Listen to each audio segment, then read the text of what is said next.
all know and love everyone's favorite cheerleading film, Bring It On, the first one. A film so iconic that it created an entire straight-to-DVD series of Bring It On copycat films. A film so influential that Ariana Grande paid homage to it in her Thank You Next music video. But Bring It On is more than just the perfect sleepover film.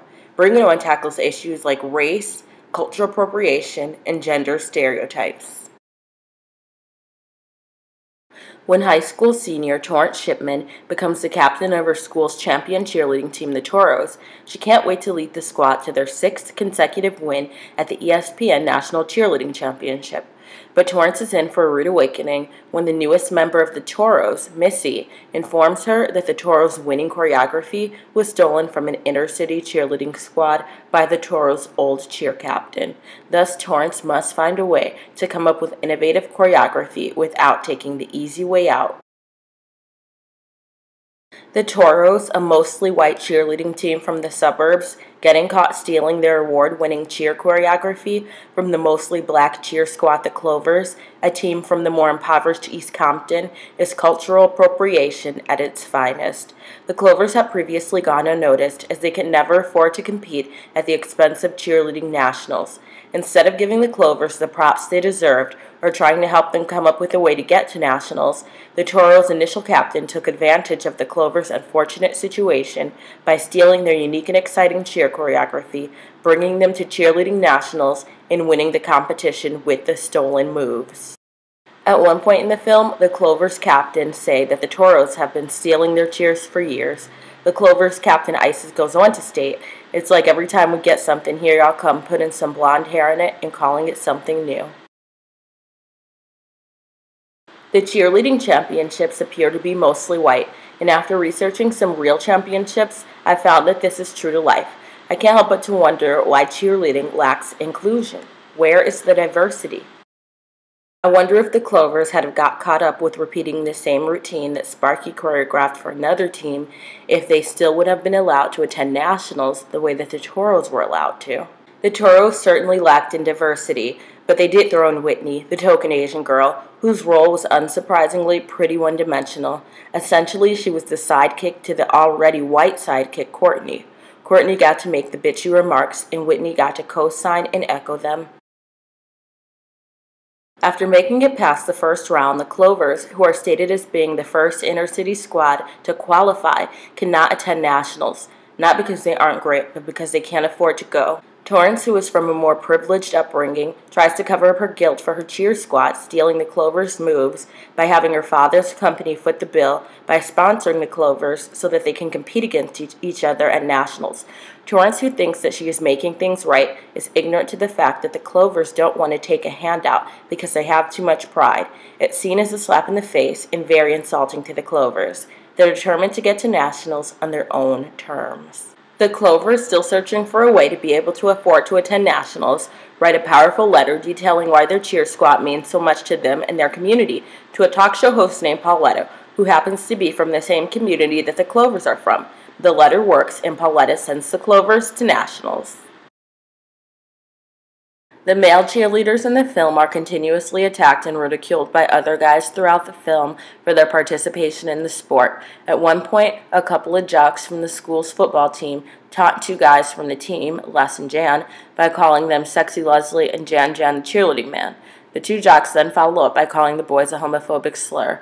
The boys stand up for themselves, stating that the losing football team just lost. At one point in the film, Courtney states her disdain with Missy walking out of cheer practice by telling Torrance that, quote, "A real captain would have saw what I saw, a big dykey loser." Torrance's little brother is not immune from taunting the male cheerleaders.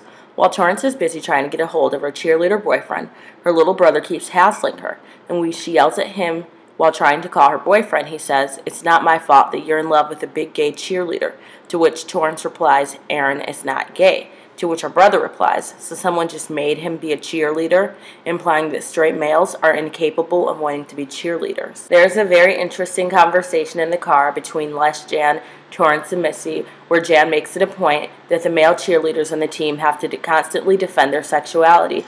Les states that Jan is straight while he is controversial. While the football game is about to get underway, several football players from opposing teams end up getting into a fight with one another, all because one said that some of the male cheerleaders from the other team were scamming on them, meaning that they thought that the boys were checking them out, which made them feel uncomfortable. Jan letting his digits slip up Courtney's skirt is so problematic. I'm not even sure where to begin with that, but I'm not sure that something like that would be acceptable in a teen film today. Even the choreographer Sparky that Torrance hires makes an offhanded comment about the fact that the team has male cheerleaders by stating, "Male cheerleaders, enough said," as if he is unimpressed by the idea. The girl that Aaron is cheating on Torrance with is disgusted to learn that he was a cheerleader in high school. I wonder why. The film presents several moments of body shaming, including in the locker room, where the girls discuss how big another girl's butt is. After another girl gets in on the shaming, they low-key shade her right back by saying that she is deluded as the camera zooms in on her butt, implying that it is too large. The Toros decide to have Carver on top of the pyramid, but can't stop complaining about how heavy she is. At one point, someone states that she feels like a cow. Why would the team put Carver on top of the pyramid if they thought that she was too heavy? When Sparky comes to choreograph the team, he tells everyone that they need to go on diets by cutting what they normally eat in half. He then pinpoints one girl out directly, named Darcy, telling her that she needs to stop eating completely after looking at how large her butt is. The film delivers excellent examples of strong female leadership, from Torrance no longer wanting to take the easy way out, making her team come up with new ideas, to Isis coming up with unconventional ways to get her team to be able to go to nationals. These girls are great leaders. The cheerleading outfits were obviously overly skimpy because sex sells in the entertainment industry and they wanted people to see the movie. Also, the car wash scene seemed a little unnecessary. We know that the Toros are putting on a car wash to raise money for Sparky, but it wasn't necessary to show them raising that money. It seemed like the scene's sole purpose was to show the girls dancing around in their bikinis. When Isis, backed by her Clovers, showed up to the Toros' halftime game and performed the classic stolen routine alongside the Toros, as the Toros looked on horrified that their secret was out. It's arguably one of the best call-outs of cultural appropriation in cinema history, and also the cheerleading tryout scene was a classic. Missy Pantone, she wasn't afraid to inform Torrance that the Toros' cheers were stolen. Isis, she refused to let her team take the easy way out and ripped that checkup right in Torrance's face. Cliff Pantone, he was not a fuckboy, even though he was a little presumptuous, and made Torrance that super cute mixtape, "You're Just What I Need."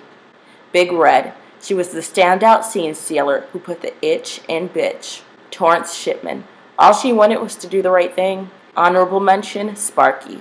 He was the deranged dance choreographer who duped the Toros into thinking he'd given them a brand new routine. Karma much?